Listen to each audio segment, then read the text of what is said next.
It's episode 8 of Only as Lonely. Hello and welcome back. The podcast where I share my story of taking some redundancy money and going off travelling to play some music, take some photos, and all the funny little interactions in between. We're now in New Zealand. And we're about to start the road trip. Thank you to those of you who got in touch about the last episode saying how much you enjoyed it. It was bigger than usual episode, I admit. A lot went into that day. There was a lot going on. I didn't expect to be embroiled in a tumultuous relationship. And I didn't expect to wake up and find someone watching me sleep. But hey-ho, that's adventure for you, I guess. But please keep checking the onlyaslonely.wordpress.com page to see clips, hear songs and see photos from the trip as I go. So, without further ado, let's see what today brings, shall we? Here we go.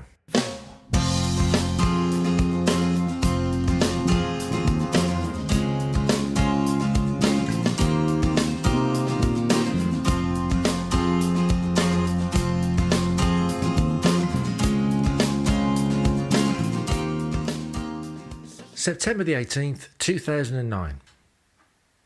I woke up early, without an audience, thankfully, and felt pretty good. I potted around a bit, had breakfast at the Korean cafe without any Japanese mishaps, and sure enough, Tanya came as promised to pick me up. She had a couple of errands to do first, such as go to an organic shop located on the outskirts of Auckland in some suburban area, and there she bought some organic homemade homeopathy type soap. I don't know if that works. Does it clean you? Doesn't it? I don't know. Then we headed out towards the airport to an area called Mangere. I'm going to say Mangere. I'm going to say Mangere. To find the camper van place. Tanya was going to head off to Rotorua after dropping me off to break up with John. Oh God, what have I done? As we were heading to the camper van depot, John called and wanted to speak to me to get me to come kayaking. She told him I didn't want to talk to him. She was pretty harsh down the phone to him, and I was just sat there thinking, no, I'll talk to him. I don't mind. I'm not that bothered. But even so, it was probably best to avoid Rotorua. I'd been there before anyway during my last visit, and the pungent smell of sulphur that it's notorious for, it takes some getting used to. I mean, there'll be other lakes, other kayaks, and other relationships to destroy on this trip, I'm sure. We found the place. I filled in the forms. It took about an hour. I'd established it was going to be a challenge to reach all of the gigs that I'd booked. The last gig was in Kerry, which is further north than Auckland. But as I was mainly travelling south, it'd be quite a push to get that far north in time. I did discuss with the hire company the possibility of leaving the van somewhere south, like their depot in Christchurch, where I could then get a flight back to Auckland and then head to Kerry somehow.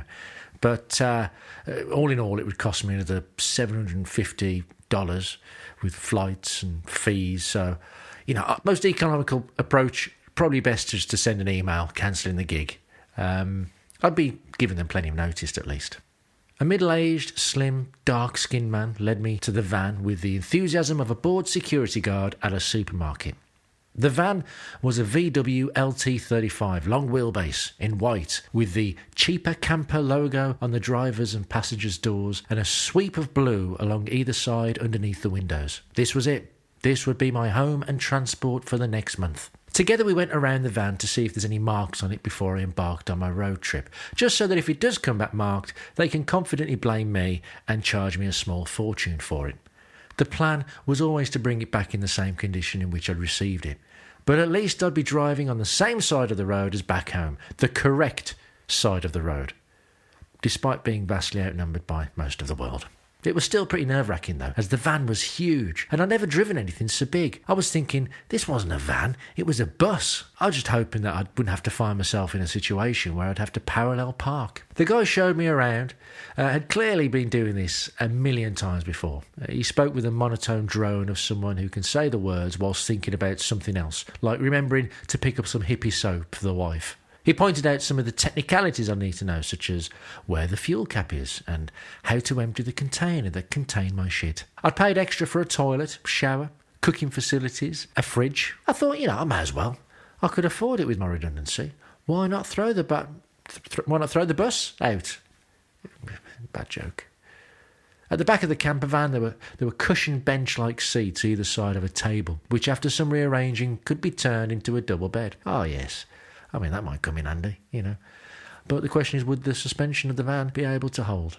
That's the question. On top of one of the benches, wrapped in plastic, was a red duvet and pillows, a sheet and a couple of towels which I'd also paid extra for. I was pleased that they were a masculine shade of red to suit my masculine manliness, and would no doubt impress any ladies that may be visiting. It just wouldn't be the same, would it, if I were to bring a lady onto the travelling boudoir, only for her to discover that I'd got a bedspread with transformers on it. Unfortunately, silk sheets weren't an option. It's amazing how these vans are kitted out. The fridge has a microwave above it, next to a small oven, and opposite there's a counter with 2 lids that lift up to reveal a sink and a gas hob. Cupboards contain pots, pans, plates and cutlery, and there was a lot of space. I was, however, kind of hoping for something the size of a transit van, like what I saw on the website. Oh well, nothing I could do about it now. I was thinking about this as he continued to drone on, but much of what he said just went over my head. I was nodding in all the right places, but I was too busy thinking about the prospect of driving this monster. After that, it was time to go, so Tanya and I said goodbye, and I took her contact number for when I returned to Auckland. I was sad to say goodbye. She was so easy to get on with. I felt completely chilled out in her company. We were just 2 people who had our heart on our sleeves. I felt lucky to have sat next to her on that flight from LA. What a warm and kind person she was, to give me so much of her time and to help me so much. I was just some stranger who made her other half a bit jealous and probably didn't help her relationship. But still, it was a comfort to think that I'd got a friend in Auckland now, and I didn't have to be alone if I didn't want to be. I hoped that we would be able to meet up again. So this was it, the beginning of my road trip around New Zealand. Finding the biting point, lifting the clutch, which was pretty high. I set off and noticed how loud the diesel engine was roaring away. It was also a novelty being in such a high seating position, but I loved it. You have such a good view. I was king of the road, in a bus kind of way. Yes, king of the road. Lost. Trying not to hit anything, build my spatial awareness, but just driving around aimlessly like a lost tourist, thinking, where the bloody hell do I go now? Left. Left again. I'll just take this left. Left. Shit, I've just been here. Tanya had headed off to get to Rotorua and that final conversation with John. I'd no doubt be getting some pretty negative vibes from that part of the country if she hadn't met that bloody Dan Gallagher. So I thought I'd probably keep clear of Rotorua and for now just tootle along, driving anywhere to get used to the bus. Now, I had been given a road atlas with the van, which was good because I knew that I needed to find Highway 1 and then head south. My first gig was to be in Wellington in a couple of days, which was at the very southern part of the island. But the atlas didn't have a detailed map of Auckland, or specifically Mangere. And it also helps to know where you are when you look at a map, doesn't it? So, I hadn't got a clue where I was. Driving around, I stopped at some shops to get supplies. What do I get? I picked up some water, tins of food, stuff that I thought would keep well. I also took the opportunity to call my mate Darren. Now, I completely got mixed up with the time difference, hoping to catch him just before we went to bed. Hello, Daz, it's Dan. All right, son. Sorry to catch you just before bed, mate. You are? It's 1:30 in the morning, son. Shit. He didn't mind, though. I offered to call at another time, but he was happy to catch up with me. I was so glad to hear his voice and have a banter. I've known Darren a long time. When I first started in the insurance business, my first job at CGU was to arrange inspections that Darren had to carry out. He was a motor engineer, inspecting damaged vehicles and agreeing costs, and I'd book his jobs. Years later, he used to tell people that I used to be his secretary, and people would look at me as if I've transitioned. Not that there's anything wrong with that. But Darren is one of my closest friends, and as he's a bit older than me, he's often a voice of wisdom for me. I don't have many friends, and I don't see them all that often, but the ones I do have are golden, and I feel lucky to have them. It didn't take long to use up all my phone credit, and then I had a bite to eat before hitting the road again. I was off again, king of the road, once more, in my elevated position above the other cars. And then I got lost again. I knew I wasn't far from the airport, so I'd follow signs to the airport, and then surely there'd be a road sign to lead me to Highway 1, and I could then simply head south on that highway. Eventually, I was on the right track. I was going to head towards Taupo. I hit the highway, which in New Zealand terms is a death trap, or a death trip. Sometimes 2 lanes, and later becoming 1 lane. The highway is considered insanely dangerous, and something that should not be taken lightly, with a speed limit of 100 kilometres per hour. In England, however, the same road with the same speed limit, which is 60 miles per hour, is just a standard A road in the countryside. I'd gotten used to the bus a little bit, so I felt comfortable to be able to listen to the local radio, enjoying the drive. I soon noticed that my steering wheel wasn't quite straight. I had to have the wheel at 1 o'clock to keep the bus in a straight line. Great. I'm only a couple of hours into a month trip, and here we are with a fault already.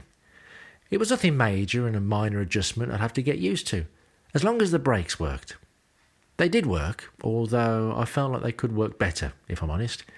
I had to press quite far down to get them to bite, so I couldn't do any last-minute braking if I needed. I'd be better off just assuming the brace position because I'd not be stopping very quickly. Driving through the countryside, I had the biggest smile and my face was aching. So much greenery and nothing but rolling hills. This country is beautiful, I thought to myself. A short time into my journey through the rolling green landscape, I needed the toilet. Where could I stop? Perhaps I could find a tree somewhere or stop at some public toilets. But no. Wait a minute. I've got a bloody loo here. Brilliant. So I pulled over in a lay-by and christened my toilet with what will probably be the most smug piddle of my entire life. Now, after doing my business, I obviously had to flush. How do you flush? That's a good question. I couldn't remember the guy at the depot telling me. Perhaps he did, but I'd wandered off by that point. My mind was elsewhere. There was a button of some sort on the floor next to the pan. I stepped on it and water flushed from underneath the edges of the rim into the pan. Sorted, I thought, but it wasn't. Because the water wasn't actually going anywhere. I tried again. Why I thought a second attempt would work differently to the first, I have no idea. But to be fair, my options were to keep staring at it in the hope that the power of my mind could somehow make the water dissipate, or stare at it long enough that it eventually evaporates. The 4th attempt of the button didn't do anything either. Safe to say, that wasn't the solution. Meanwhile, the ever-increasingly diluted piss water was rising. I was now at risk of having an overflow problem. If I were to drive off, it would slosh all about and probably end up everywhere. Scratching and shaking my head, staring at it like a hopeless man looking at a faulty engine, I just couldn't work it out. I found the manual. It said everything about the van, apart from one of the obvious points that needed to be addressed. How exactly do you flush the loo? I was now trapped by my own piss, in a lay-by, in God knows where, in the middle of beautiful nowhere. I had to sit down to gather my thoughts. Have I got a faulty toilet here? Is this something else to discover along with my dodgy steering wheel? This is not going well. Maybe I could get a pan and just scoop out the diluted piddle and pour it out of the van. But then what do I do if I have to have a poo? No, I've got to know how to flush the toilet. It's a fundamental basic human right. Now I'm embarrassed to admit this, but I was beaten by the complexities of this toilet flushing system, and I needed to get help. The only help I could get was to call the emergency number on the key fob. Now, these weren't emergency services like police, ambulance or fire brigade. I wasn't going to feature on some television show playing my recording as someone who wasted the emergency services time because I couldn't flush a toilet. 911, what's your emergency? Hello? I can't flush my toilet and my bus stinks of piss. The emergency number related purely to the van hire company in the event of a breakdown. I mean, I was on the verge of a breakdown. Luckily, my phone was working here, so there I was on the phone to the company's breakdown people, feeling like an idiot, explaining my toilet emergency and asking them how to flush it. Fortunately, the guy at the other end was understanding. I mean, I bet he still took the piss afterwards, no pun intended. He explained that there was actually a lever on the side of the loo. With directions, I found that lever, and with a pull, the flap at the bottom of the toilet opened up, and I waved goodbye to my human waste for good. I had to finish with a little press of the button again just to give it a little rinse, and then shut the flap. I thanked him, and once again I was off. King of the road! Well, kind of. The pull on the bus wasn't that good, so with best intentions, I actually ended up pulling out with the ferocity of a canal barge from a lay-by on a slight incline. into the path of a car who was, I mean, they were miles away when I started the manoeuvre, but he ended up slamming his anchors on and gave a long aggressive beat with his horn. I just waved out the window. Sorry. King of the road. I drove for a few hours, enjoying the good quality tarmac and the miles and miles of open countryside meandering along. This road was like a grey line cutting through nature. The green hills and forests were relentless along the route. I loved it. Obviously, there's the novelty of driving a bus and driving a bus on roads you don't know, but with the surroundings being so beautiful and in complete contrast to the built-up metropolis of New York, it was wonderful. I passed through some small towns and the city of Hamilton, which isn't very big at all. It's about the same population as York. Interesting little fact there. Otherwise, it was a lovely drive through epic countryside. It's difficult to explain the drive, really. I mean, how much detail do you want me to go into? I turned left, then I went up a bit of a hill, and then I came down the other side. If I was more of a wordsmith, I could probably do the journey much more justice, but I'm not. So, as I was driving along, I thought about the gig in a couple of days, wondering how it would go. I thought about Scruff, and of course, I thought about my last visit here. I came here last time to surprise my then girlfriend, who was out here travelling. Well, technically, I arranged it so that I bumped into her at Sydney Airport, and I was on the same flight to New Zealand. She'd been travelling with a friend, and I piggybacked onto the New Zealand part of the trip. It was a great taster of the country, but it was a lot of time spent in a small car, driving to the next place, where we'd find our motel, grab a bite to eat, sleep, then the next day, drive to the next place. I had to try and shake things up a bit by trying to find activities to do. My favourite being the quad biking experience through farmlands. That was amazing. But it was over in a blink, and as much as I knew there would still be a lot of driving here this time round, now I had a camper van. I could pretty much stop where I needed and hopefully experience New Zealand in a better way, connecting with nature, really feeling it. And as I've been driving for so long, I brought with me a radio transmitter that I could plug into the cigarette lighter and into my iPod, meaning that I could tune the radio into my iPod. Oh yeah, I'd planned ahead with this trip, getting my priorities straight. Oh yeah, radio transmitter and iPod, water purifying tablets, guidebooks, a toilet roll, tablets in case I got the trots, and Tiger Bank power sheaths. I'm joking, of course. Yeah, I didn't have toilet roll. No, but seriously, they weren't Tiger Bank power sheaths. Sounds like something you'd buy off a bloke in a pub car park, isn't it? I did have protection. I was sensible. You never know if you need an emergency flotation device. But they were a reputable brand, and I won't mention them because I'm not sponsored by them. So there you go. Now, my good friend Andy, hello mate.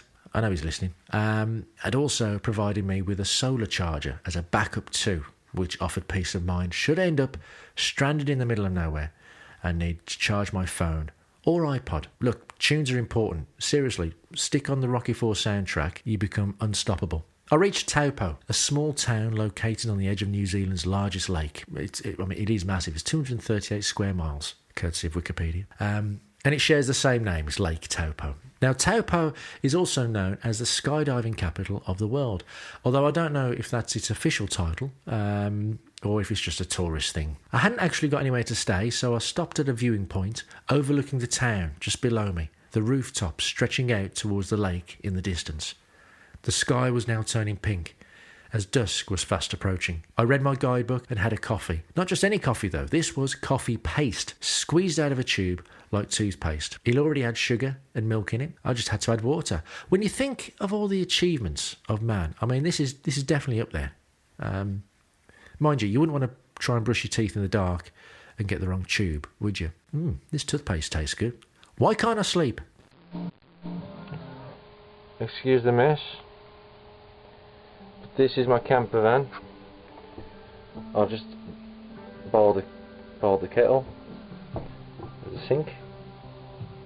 I've had a cup of coffee because I'm feeling a bit tired. I might have bags under my eyes. And this isn't where I'm stopping, but you can see Lake Taupo there. The sun is setting over there. You can't quite see it, but I just stopped over for a cup of tea. We've been driving for about 5 hours. We said that was a big bug. Yeah. there's my camper van. Contemplating my next steps, I had tuned into my iPod and Reef's second album. I did consider staying in that spot, but it was a bit built up around there, and I wasn't sure if I'd be breaking the law and asked to move on by police, or if I'd get any uncouth youths giving me any grief. Maybe the sight of a camper van parked up with curtains drawn would encourage some mischief.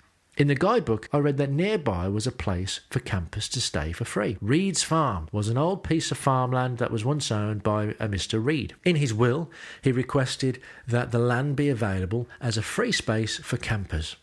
It sounded ideal, and I also saw it as a sign, as I used to live with a guy called Reed. He was the landlord when I lived in a rather bohemian/pretentious area of Birmingham called Moseley. Reed was in his 60s, an ex-roadie, quite the legend, and he lived in the garden. The adventures that happened there are a whole other story, but I took this as a sign to head to Reed's farm for the night. The Reed I'd lived with didn't have a farm, although he did have a caravan on a farm owned by a bloke called Farmer Kevin. "I'm going to the caravan, go and see Farmer Kevin." That was his voice. He used to go to his caravan of a weekend, take his girlfriend, have a dirty weekend away. I worked out where I was and gathered that I was pretty much on that road anyway, so I wasn't far at all from Reed's farm. It was almost dark, so I got a wriggle on and made my way there. Now, this may surprise you, but I actually got lost.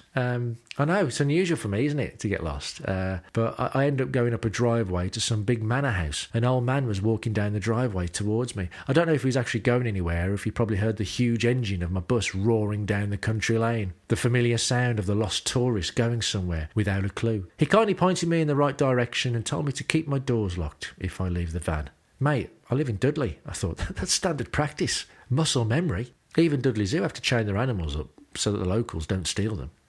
Can you imagine someone walking back to the council flat with a meerkat under their arm? That's a joke, by the way. I don't think the animals are really chained up, although they are still technically prisoners. So what was I going to find in Reed's farm, in that free field? You know, with it being free, who knows what sort of hippie hedonism and debauchery would be going on. Music, drugs, dancing naked around a campfire, no doubt. Anyway, I soon found out. Heading down a long, steep track through bushes and amongst trees into total darkness, apart from the odd light in another camper van or torchlight from a fellow traveller in the field. No sign of hedonism or debauchery tonight, it would seem. Good, because jet lag was starting to catch up with me. I was getting tired. The last thing I needed to worry about was seeing some naked hippie with a big bush and a twig through their nose, running in front of my headlights and becoming a speed bump. Yes, fortunately I managed to avoid running anyone over and picked a spot to pitch up for the night, which wasn't calculated in any specific way. It was a kind of, yeah, here'll do approach. Right, here I am, I thought. What do I do now? Was I going to leave the safety of my van and wander the darkness to go and bond with my fellow travellers? Nah, I couldn't be asked. Plus, there's something a bit disconcerting about a stranger appearing out of the darkness and trying to be your friend, isn't there? You know, I wouldn't like it. Some nighttime field gremlin appearing from nowhere, asking friendly questions. "Hello, how are you? Where are you from? Are you travelling for long? Where are you going?" Mate, piss off. Yeah, you've scared the crap out of me, and now you're trying to interview me like a freaky shit Graham Norton. So I made my bed, had some toast whilst listening to the radio, and then got my head down for the night. As I lay there, I started feeling a little paranoid. My curtains were drawn, and there was obviously stuff going on outside the van.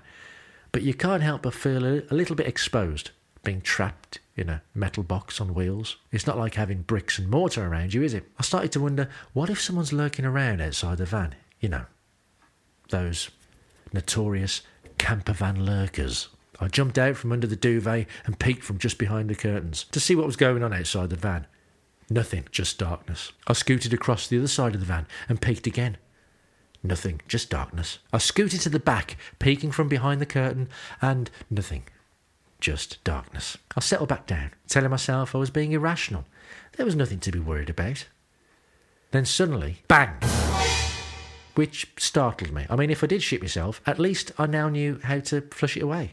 I jumped up and looked out of the window again, but there wasn't anyone there. I checked the other windows, and again, nothing. Was someone playing silly buggers? Some prank to shit me up?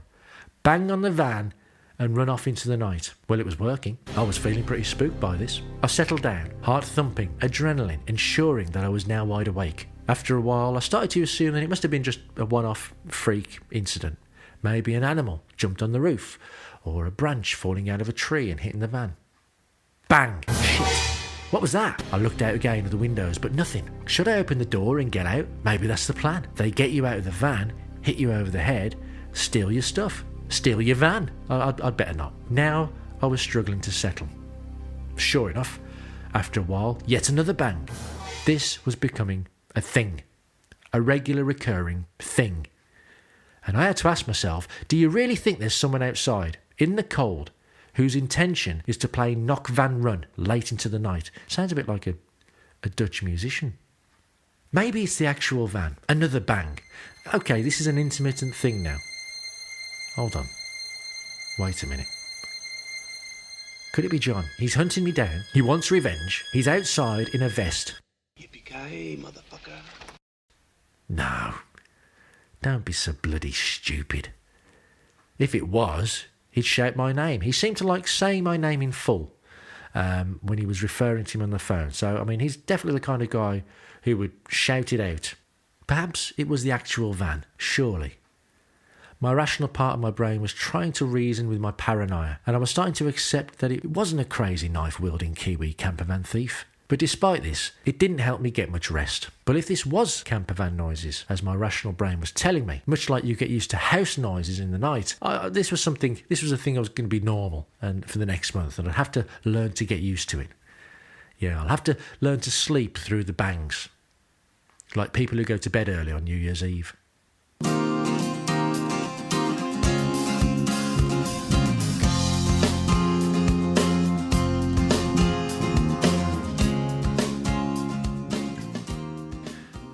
So, there you go. That's what happened on day 8.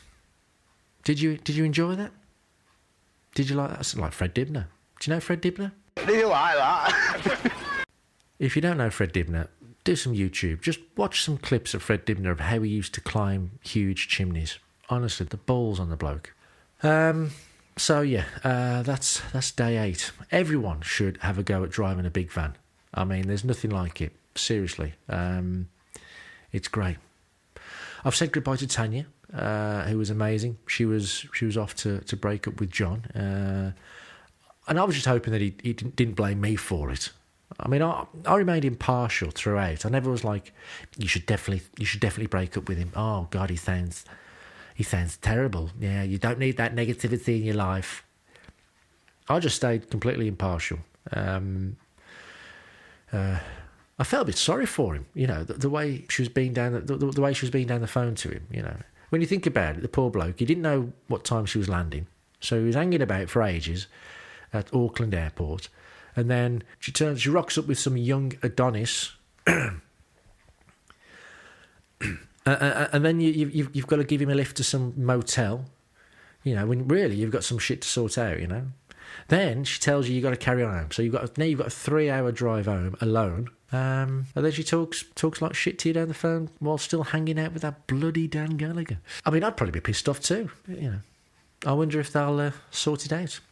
Also, if you get your pal out of bed at 1:30 in the morning for a chinwag and they're not pissed off with you, well, you know, that's the sign of a bloody good mate, isn't it? I had the excuse I was on the other side of the world, but, you know, I'm sure he'd have said something if I started to make a habit of it, you know. So, genuine question. Have you ever been held hostage by your own piss? They should have had something on the wall above the loo, you know, giving instructions. Or at least put it in the bloody manual, you know. Imagine being the chap at the call centre at the other end of the phone, you know. He's had a boring day. He's dealt with a load of flat tyres and a couple of engine failures. And then some English bloke phones him up panicking because he couldn't flush the loo. Probably made his week. Yeah, I've realised that it's going to be difficult for me to explain the driving through New Zealand, really, and do it real justice. I mean, I'll do my best, but you're passing by these beautiful sights and you're watching the road, so, you know, it's not like you can just take it all in exactly. You've got to watch the road because the highway is incredibly dangerous. I'll tell you about some of the road signs probably in another episode, but yeah, I'm afraid I'm not going to be able to I'm worried that I'm not going to be able to do the views much justice. I mean, best thing you can do is just go there yourself, have a look. That's the best thing. I do generally recommend New Zealand It's so beautiful. It's a really special place. Go there, spend a month, get a camper van, drive around. Yeah, you'll love it. And then there's the camper van horror story, isn't there, with the bangs in a field, in the pitch black. Do you know what? That'd be a good budget horror film idea, wouldn't it? Yeah, what do you think? Phone booth was set in a phone box, right? We'll have a camper van in the woods, Reed's Field. A man hears bangs. Could it be a scorned lover? I don't know. Could it be a possum? Could it be a hippie with a twig through their nose and huge pubic hair? I don't know. But yeah, I should start making a script with that. You heard it here first. So yeah, day 9, when I wake up, I'll actually get to see what Reed's Field looks like. Yeah, that's weird, going to a place in the dark and sleeping there when you don't know what it looks like. You've got no sense of your surroundings. Yeah. And then the journey, we're going to continue the journey to Wellington. I hope you've enjoyed this. If you have, please like it, share it, subscribe, all that stuff. And join me for the next episode. Share it with friends. Get other people to enjoy this journey. And remember to keep an eye out on onlyaslonely.wordpress.com for photos, clips and songs from the trip. And thank you so much for listening. I'll see you next time. Bye-bye.